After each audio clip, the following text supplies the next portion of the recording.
നീ എന്താ ഓഫീസിൽ നിന്ന് എന്നോട് പറയാതെ പോകുന്നത്? നീ എന്തിനാ ലീവ് എടുത്തത്?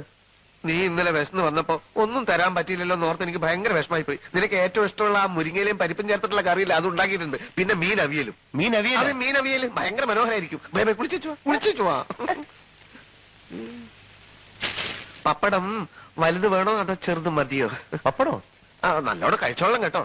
ദാസ, ഈടായി നിനക്ക് ഭക്ഷണത്തിൽ നിന്ന് ഒരു ശ്രദ്ധയുമില്ല. ചോരുണ്ടെങ്കിലേ ചിത്രം എഴുതാൻ പറ്റൂ.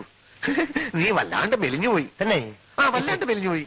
ഞാനേ ഈ ബാഗും കുറെ തുണിയൊക്കെ വാങ്ങിച്ചോണ്ട് വന്നു. പെട്ടെന്ന് വിഷ ശരിയാണെങ്കിൽ അമേരിക്ക പോണ്ടേ?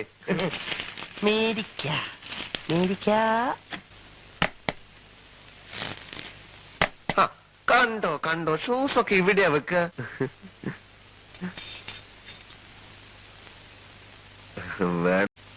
വേണമെങ്കിൽ ഞാനും കൂടെ വരാൻ കേട്ടാ.